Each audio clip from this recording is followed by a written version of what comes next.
చంద్రన, జై చంద్రన, జై చంద్రన. మీరు కలియుగ శ్రీరాములు. మీరు కూడా వేగులను నియమించాలి. నగిరి నియోజకవర్గంలో సూపర్ సిక్స్ పథకాలు సూపర్ ఫ్లాప్ అయ్యాయి. ర్యాలీలో పాల్గొన్న ట్రాక్టర్లు కూడా చాలా ఖాళీగా ఉన్నాయి. అవమానపడి వెళ్లారని అనుకుంటున్నాను. శ్వాస ఉన్న చివరి క్షణం వరకు మేము తెలుగుదేశం పార్టీ వీర సైనికులం, చంద్రన్న భక్తులం. తెలుగుదేశం పార్టీ అధ్యక్షులు, ఆంధ్ర రాష్ట్ర ముఖ్యమంత్రి శ్రీ నారా చంద్రబాబు నాయుడు గారు పార్టీకి నష్టం కలిగిస్తే ఉపేక్షించను, బాధ్యత ఉండద్దా అని చెప్పిన మాటలు 18/8/2025 సోమవారం నాడు ప్రముఖ తెలుగు దినపత్రికలైన ఈనాడు, ఆంధ్రజ్యోతిలో ప్రచురింపబడ్డాయి. అన్న చంద్రన్న నమస్కారం. ప్రజారంజక పాలన ఏ ప్రభువు చేసినా అది శ్రీరాముని త్రేతాయుగపు పరిపాలనగా అభివర్ణిస్తారు. మీరు కలియుగ శ్రీరాములు, అందుట్లో ఏ సందేహం లేదు. త్రేతాయుగంలో ప్రజారంజక పాలన చేసిన శ్రీరాముడు కూడా తన పాలనలో ఏమన్నా తప్పులు దొర్లుతాయేమోనని వేగుల్ని నియమించుకున్నాడు. భద్ర, ఏమిటి విశేషం? రామరాజ్యముల ప్రజలకు నీతివాదం లేకపోవడమే విశేషం. భద్ర, ఇటువంటి స్తోత్ర పాఠాలు నాకు నచ్చవని నీకు తెలుసుగా. నా దోషాలని ప్రజలేమైనా ఉగ్గరిస్తే చెప్పు.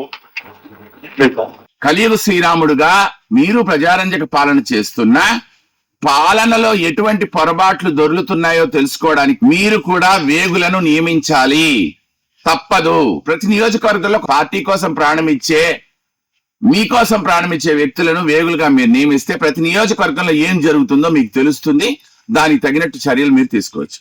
ఉదాహరణకు మా నగిరి నియోజకవర్గంలో తెలుగుదేశం పార్టీ యొక్క పరిస్థితి చాలా దీనంగా ఉందని 2024 ఎన్నికల ముందు పలుసార్లు మిమ్మల్ని హెచ్చరించాను. ఏవో కారణాల దృష్ట్యా మీరు ఆ అంశాలను పక్కన పెట్టి ఒక వ్యక్తికి మీరు ఎమ్మెల్యేగా పోటీ చేసే అవకాశం ఇచ్చారు. నగిరి నియోజకవర్గ ప్రజలకు చంద్రబాబు నాయుడు గారి పైన ఉన్న అపారమైన ప్రేమాభిమానాలు, తెలుగుదేశం పార్టీ పైన ఉన్న అమితమైన గౌరవంతో 40,000 ఓట్ల మెజారిటీతో అతను విజయం సాధించాడు.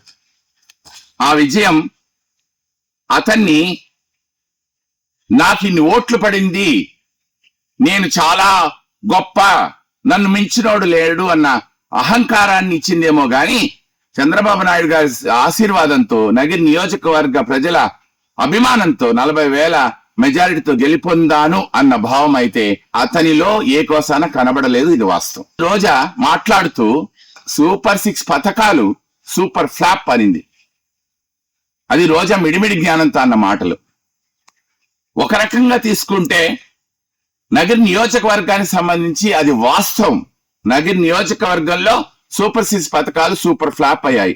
గ్యాస్ సిలిండర్ల పంపిణీ అది ఎక్కడ చేశారో ఎలా చేశారో మాకు తెలియదు, కానీ అదేలైతే ప్రజల్లోకి వెళ్ళలేదు. తర్వాత తల్లికి వందనం ఇచ్చినప్పుడు తల్లులతో మమేకం అవడం, పాఠశాల విద్యా కమిటీతో మమేకం అవడం, ఉపాధ్యాయులతో మమేకం అవడం జరిగి ఉంటే ఆ కార్యక్రమం కూడా విడిగా వెళ్లేది. అది జరగలేదు. అదేవిధంగా నిరుద్యోగులకు ఉపాధి అవకాశాల కింద మెగా డిఎస్సి నిర్వహించారు. మా నగిరి నియోజకవర్గంలో చాలా మంది డిఎస్సి రాశారు. ఆ విషయాన్ని కూడా డిఎస్సి రాస్తున్న విద్యార్థులతో, వాళ్ళ తల్లిదండ్రులతో అందరితో చర్చించి ఉంటే ఆ కార్యక్రమం కూడా మా నగర నియోజకవర్గంలో చాలా గొప్పగా ప్రచారం అయ్యేది. అది జరగలేదు. మొన్న అన్నదాత సుఖీభవ, ఇదైతే దారుణంగా విఫలమైందని నేనే చెప్పగలను. ఎందుకంటే Chittoor parliament Telugu Desam party MP అభ్యర్థిగా పోటీ చేసిన శ్రీ దగ్గుమల్ల ప్రసాదరావు గారు ఒక సంవత్సరమైనా మా నగరికి రాలేదని చెప్పి నేను, లత, మా వార్డు శ్రేణులందరూ వెళ్లి కలెక్టర్ కార్యాలయం ముందు మా నగరికి రండి, నగరి మున్సిపాలిటీకి రండి, మా వార్డులకు రండి అని మేము చాలా వినయంగా ఆహ్వానించిన మా ఆహ్వానాన్ని ఆయన మన్నించినట్లు లేరు. మరి మేము తెలుగుదేశం పార్టీ శ్రేణులు అనుకున్నారో ఏమనుకున్నారో మాకు తెలియదు, కానీ ఎవరి మాటకో భయపడి ఎందుకు ఆయన రాకుండా మానేశారో అది మాకు తెలియదు. అన్నదాత సుఖీభావ కార్యక్రమానికి ఆయనకు వస్తున్నట్టు మాకు ఎటువంటి సమాచారం అందలేదు. అది చాలా శోచనీయం. అదే సమయం నగరి మున్సిపాలిటీలో అన్నదాత సుఖీభావ కార్యక్రమం కోసం ప్రజల మధ్యకు వస్తున్న దగ్గుమల్ల ప్రసాదరావు గారికి స్వాగతం సుస్వాగతం అంటూ ఆ రోజు ఈనాడు, ఆంధ్రజ్యోతి పత్రికల్లో ఎటువంటి ప్రకటనలు లేవు, నగిరిలో స్వాగతపు బ్యానర్లు లేవు. చాలా తక్కువ మంది తెలుగుదేశం పార్టీ శ్రేణులు మాత్రమే ఆ కార్యక్రమానికి హాజరయ్యారు. ర్యాలీలో పాల్గొన్న ట్రాక్టర్లు కూడా చాలా ఖాళీగా ఉన్నాయి. ఒక రకంగా ఆ కార్యక్రమం అయితే విఫలమైంది. ఆ కార్యక్రమం ద్వారా ఎంపీ గారికి ఉన్న ప్రతిష్ట దిగజారిందనే చెప్పొచ్చు. ఎందుకంటే ఎటువంటి జనసందోహం లేదు, స్వాగత బ్యానర్లు లేవు, ప్రకటనలు లేవు, పార్టీ శ్రేణులు లేరు. ఖచ్చితంగా ఎంపీ గారి స్థాయికి తగినట్లు ఆ కార్యక్రమం నిర్వహింపబడలేదు. అవమానపడి వెళ్లారని అనుకుంటున్నాను. కనుక దయచేసి ఈ అంశాలన్నీ పరిశీలించి నగిరి నియోజకవర్గంలో తెలుగుదేశం పార్టీ కార్యక్రమాలు చేస్తున్న తీరుతెన్నులపై మీరు సరైన నివేదిక తెప్పించుకోవాలి. అతి ముఖ్యంగా నగిరి మున్సిపాలిటీల పార్టీ కార్యక్రమాలు ఎలా జరుగుతున్నాయో మీరు తెలుసుకోవాలి. ఆంధ్రజ్యోతి పత్రికలో హెడ్డింగ్ పెట్టినట్టు బాధ్యత ఉండద్దా అన్నారు. బాధ్యత ఉంటే పార్టీ కార్యక్రమాలని సక్రమంగా నిర్వహించేవాళ్ళు. బాధ్యత లేదు కనుకనే నగిరిలో పార్టీ కార్యక్రమాలు విఫలమవుతున్నాయి. పార్టీ యొక్క స్థాయి కూడా రాను కిందికి వెళ్ళిపోతుంది. మీరు చేస్తున్న పాలన, అమలు పరుస్తున్న పథకాలు ప్రజల్లోకి చేరాలంటే నాయకుడు అనేవాడు ఆ కార్యక్రమాన్ని తన భుజాల మీద వేసుకోవాలి. తన భుజాల మీద వేసుకుంటూ పార్టీ శ్రేణులకు కూడా ఆ బాధ్యతను అప్పజెప్పాలి. నగిరిలో ఆ పని అయితే జరగలేదు అనే దానికి ప్రత్యక్ష సాక్ష్యం మహానాడుకు ముందే తెలుగుదేశం పార్టీ కమిటీలు వేయమంటే నగిరి తెలుగుదేశంలో ఆ కమిటీలు అనేది వేయబడలేదు. నగరి మున్సిపాలిటీలో 29 వార్డులు ఉంటే 29 వార్డుల్లోనూ కమిటీలు వేయబడిందా లేదా అన్నది ఇప్పటి వరకు ప్రశ్నార్థకంగానే ఉంది. ఎందుకంటే పేపర్ లో దానికి సంబంధించిన ఎటువంటి సమాచారం రాలేదు. మా 1-3 వార్డుల్లో కమిటీ వేయబడలేదని నేను గట్టిగా చెప్పగలను. సుపరిపాలన తొలి అడుగు కార్యక్రమం 1 మరియు 3 వార్డులో జరగలేదన్నది వాస్తవం. ఆ విషయాన్ని మేము కలెక్టర్ కార్యాలయం ముందే తెలియజేశాము. ఆ తర్వాత 3వ వార్డులో ఈ కార్యక్రమం జరిగింది. 1వ వార్డులో 2004 నుంచి నేను లత కీలకమైన పదవుల్లోనే ఉన్నాము. పార్టీ కార్యక్రమాలను విజయవంతంగా అమలు పరిచాము. మా వార్డును తెలుగుదేశం పార్టీ కంచుకోటగా ఉంచుకున్నాం. మాకు ఏ పదవులు లేకపోయినా పర్వాలేదు, పార్టీ కమిటీల్లో లేకపోయినా పర్వాలేదు. మేము తెలుగుదేశం పార్టీ వీర సైనికులుగా చంద్రన భక్తులకు మా కార్యక్రమాలు నిర్వహిస్తాం. మీరు ఏ పథకం ప్రకటించినా, మీరు ఏ కార్యక్రమం చేయమన్నా నగిరి నియోజకవర్గంలో, నగిరి మున్సిపాలిటీలో కార్యక్రమాన్ని విజయవంతంగా చేస్తున్నది నేను, లత, మా వార్డు తెలుగు దేశం శ్రేణులని చెప్పడానికి నేను చాలా గర్విస్తున్నాను. పార్టీ కార్యక్రమాలు విజయం సాధించాలంటే పార్టీ సంక్షేమం, శ్రేయస్సు పట్ల బాధ్యత, అంకిత భావం ఉండాలి. పార్టీ నాయకులైన చంద్రబాబు గారి పట్ల గౌరవం, మర్యాద, భక్తి ఉండాలి.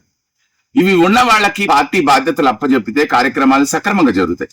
పార్టీ ముసుగులు, అవినీతి, అక్రమ వ్యాపారాలు చేసి సంపాదించుకోవాలన్న యావ ఉన్న వ్యక్తులకు పార్టీ బాధ్యతలు అప్పచెప్తే ఖచ్చితంగా పార్టీ కార్యక్రమాలు జరగవు.